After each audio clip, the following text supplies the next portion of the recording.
Bonjour à toutes et à tous, bienvenue. Place aux conditions météorologiques. Avant les titres de cette édition, le soleil revient en force. Vous pouvez lever la tête aujourd'hui pour apprécier le ciel bleu. Côté température, eh bien, ça reste très agréable avec 17 degrés pour les max à Lille, à Saint-Omer, et c'est un peu plus doux sur le littoral avec 13 degrés du côté de Calais ou encore de Dunkerque. Vous pouvez bien sûr retrouver vos prévisions météorologiques complètes. Ce sera tout de suite après cette édition. On en vient au titre et pour commencer, on parle d'un grand projet émis par une brasserie de la région qui souhaite aujourd'hui faire participer les particuliers. Vous pouvez, si vous le souhaitez, acheter des plantes de houblon pour faire pousser les fleurs et ainsi les ramener à la brasserie une fois qu'elles seront poussées d'ici le mois de septembre afin de mutualiser ces fleurs et de créer une bonne bière à déguster tous ensemble. Plus d'informations sur ce projet tout de suite, c'est avec ce reportage signé Vincent Vieillard.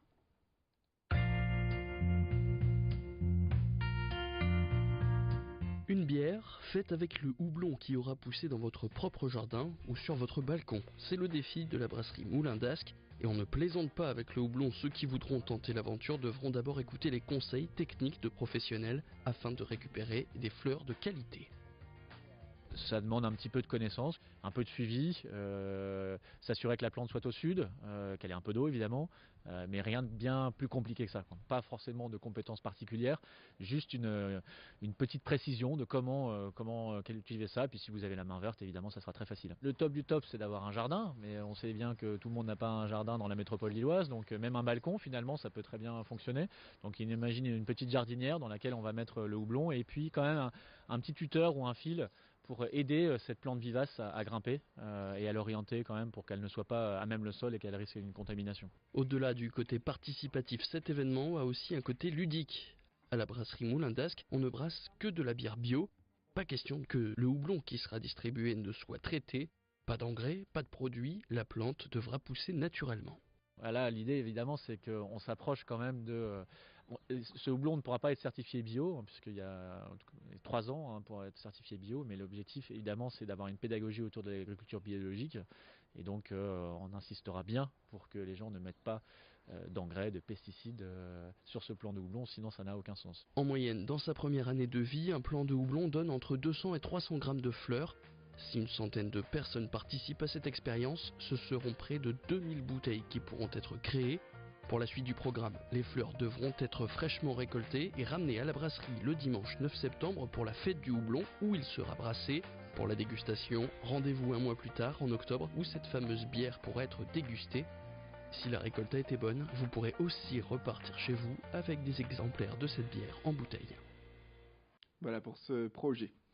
On en vient à une belle surprise pour les élèves de 6e du collège La Cordaire de Mons-en-Barœul. Ils sont investis depuis des décennies dans la correspondance entre élèves français et anglais. Après avoir écrit à la reine d'Angleterre la semaine dernière, les jeunes ont eu l'immense joie de recevoir un courrier de la part d'une dame d'honneur de la reine à Buckingham Palace. La classe avait écrit donc un courrier à la reine Elisabeth pour Noël, un petit mot pour souhaiter de bons vœux de fin d'année et un joyeux anniversaire de mariage avec le prince Philippe. Alors pour les élèves, cet exercice est une façon concrète de mettre en pratique leur apprentissage de l'anglais. Et cela va sans dire que cette réponse exceptionnelle les amène à se réjouir davantage de leur voyage en Angleterre qui aura lieu en mai prochain. Explication sur ce projet avec leur professeur qui était au micro de Céline Nuret. Pour moi, en tant que professeur d'anglais, c'était une fierté pour mes élèves qu'ils reçoivent une réponse parce que il y avait tellement d'impatience et d'excitation autour de ce projet. Et puis, bien évidemment, ils avaient peu d'espoir en disant Mons-en-Barœul, on est près de Lille, c'est une toute petite ville, la reine, elle va peut-être pas s'intéresser à nous ou lire nos lettres. Et ils ont eu la grande surprise de voir que effectivement, il y a des personnes au palais qui lisent les lettres, qui répondent, qui n'envoient pas des réponses formelles mais vraiment personnalisées. Et j'étais enchanté pour eux en tant que professeur.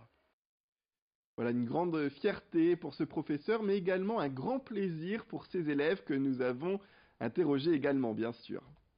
J'étais très contente parce qu'on se dit quand même que c'est une lady de la reine qui a répondu, que notre courrier n'est pas passé à travers les autres courriers, qu'on a une réponse. Je pense qu'elle a signé. Il y avait aussi le signe de Buckingham Palace. Monsieur Baudry, il a fait exprès. Il a mis des belles feuilles, il nous a fait des copies. Moi, je l'ai même affiché dans ma chambre. Je l'ai montré à mes parents, j'étais super fière. Et c'est une grande chance qu'on le fasse parce que on se dit c'est incroyable. On le fera qu'une seule fois dans notre vie et il faut en profiter. Un peu de couleur avec le soleil ambiant, le soleil printanier qui est de retour, hein, on le disait en début d'édition. Quelles sont donc les tendances pour cette nouvelle saison? Eh bien, nous nous sommes rendus dans une boutique de prêt-à-porter féminin, hein, de la région. Les deux sœurs qui se sont lancées dans l'ouverture de ce petit commerce mettent en avant beaucoup de motifs, surtout des fleurs et des couleurs pastel, mais aussi, bien sûr, le blanc qui reste indémodable. Les pantalons pas de def reviennent également à la mode, c'est à noter, et devraient d'ailleurs faire des ravages pour ce printemps.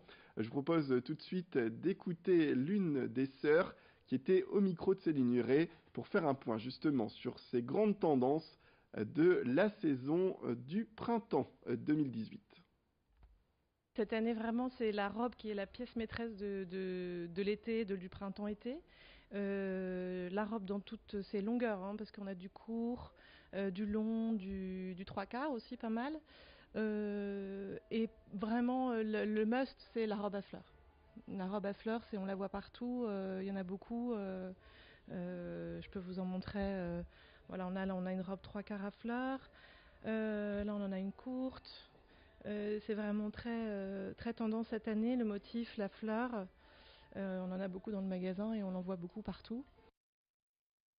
Voilà, pour ces tendances à découvrir également dans toutes les bonnes boutiques que vous connaissez. C'est la fin de cette édition. Merci à toutes et à tous de nous avoir suivis. Restez avec nous tout de suite, retrouvez vos prévisions météorologiques complètes et sans oublier un prochain flash qui arrive au prochain quart d'heure.